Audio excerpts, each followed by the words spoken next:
Hello, Mark. This is Ivy, 言语词, and my student number is S0541038. I am a sophomore and an English major. The speech is titled, Addiction is a Disease. We should treat it like one. And the speaker is Michael Botticelli. 28 years ago, I was a broken man, and you probably wouldn't be able to tell that if you met me. I had a good job at a well-respected academic institution. I dressed well, of course, but my insides were rotting away. You see, I grew up in a family riddled with addiction, and as a kid, I also struggled with coming to terms with my own sexuality, and even though I couldn't name them. Growing up as a gay kid just compounded my issues of isolation and insecurities, but drinking took all of that away.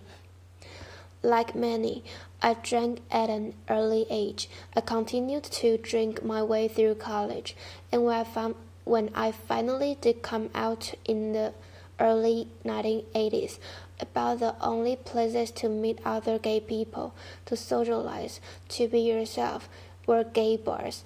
And what do you do in gay bars? You drink, and I did a lot.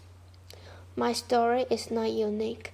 Like millions of Americans, my disease progressed undiagnosed. It took me to people and places and things that I never would have chosen. It wasn't until an intersection with the law gave me an opportunity to get care that I began my journey of recovery. My journey of recovery has been filled with love and with joy, but it hasn't been without pain. Like many of you, I've lost too many friends and family to this disease. I've heard too many heartbreaking stories of people who've lost loved ones to addiction. And I've also lost countless friends to HIV and AIDS. Our current opioid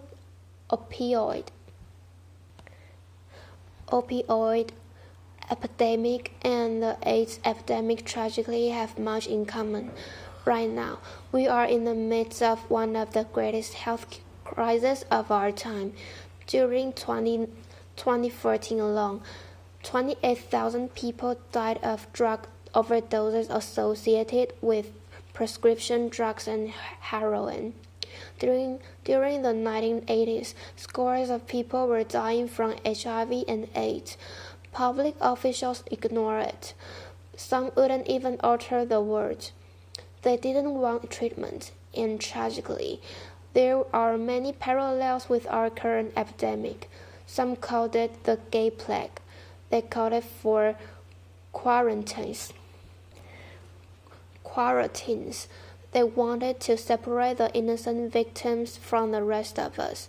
I was afraid we were losing this battle because people were blaming us for being sick. Public policy was being held hostage by stigma and fear, and also held hostage were compassion, care, research, recovery, and treatment.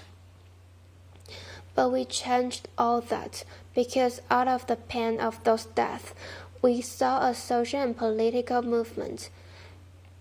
AIDS galvanized us into action, to stand up, to speak up, and to act out.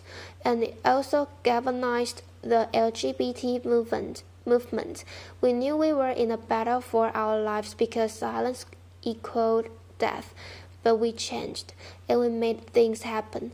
And right now, we have the potential to see the end of HIV and AIDS in our lifetime.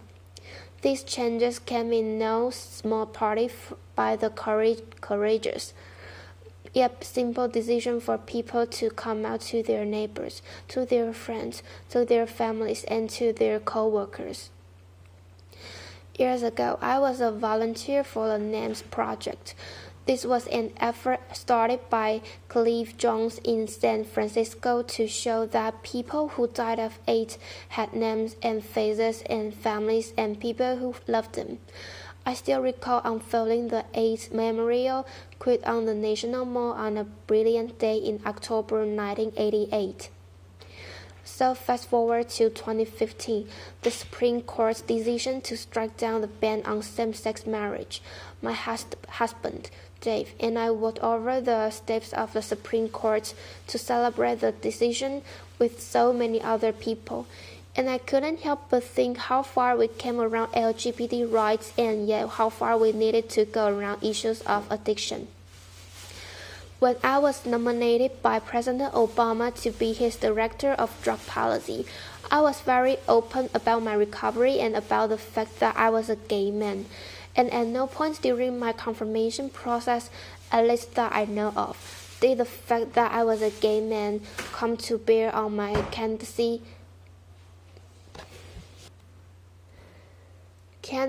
or my fitness to do this job, but my addiction did. At one point, a congressional staffer said that there was no way that I was going to be confirmed by the United States Senate because of my past, despite the fact that I had been in recovery for over 20 years, and despite the fact that this job takes a little bit of knowledge around addiction, laughter. So, this is the stigma that people with substance use disorders face every single day. And I have to tell you, it's still why I'm more comfortable coming out as a gay man than I am as a person with a history of addiction. Nearly every family in America is affected by addiction.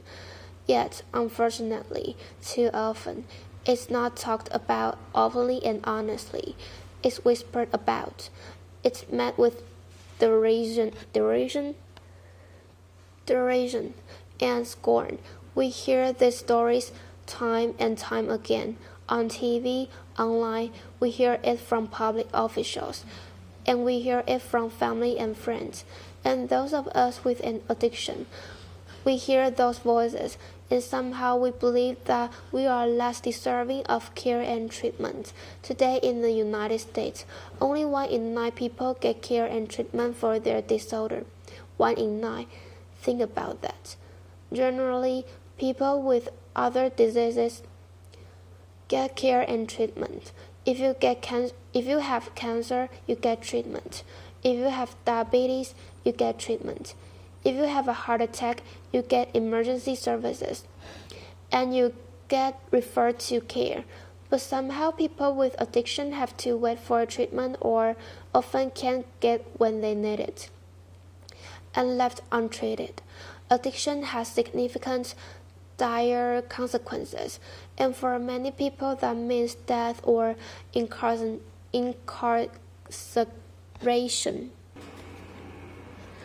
We've been down that road before. For too long, our country felt like we could arrest our way out of this problem, but we know that we can't. Decades of scientific research has shown that this is a medical issue, that this is a chronic medical condition that people inherit and that people develop. So the Obama administration has taken a different take on drug policy. We've developed and implemented a comprehensive plan to expand prevention services, treatment services, early intervention, and recovery support. We've pushed criminal justice reform. We've knocked down barriers to give people second chances. We see public health and public safety officials working hand in hand at the community level. We see police chiefs across the country guiding people to treatment instead of jail and incarceration. We see law enforcement and other first responders reversing overdoses with naloxone to give people a second chance for care. The Affordable Care Act is the biggest expansion of substance use disorder treatment in a generation, and it also calls for the integration of treatment services within primary care. But fundamentally, all of this work is not enough unless we change the way that we view people with addiction in the United States. Years ago, when I finally understood that I had a problem and I knew that I needed help, I was too afraid to ask for it. I felt that people would think I was stupid, that I was weak-willed, that I was more morally flawed. But I talk about my recovery because I want to make change. I want us to see that we need to be open and candid about who we are and what we can do. I am public about my own recovery, not to be self-congratulatory.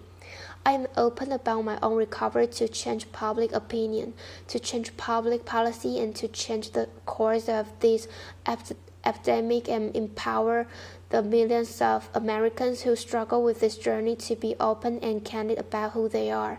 People are more than their disease, and all of us have the opportunity to change public opinion and to change public policy.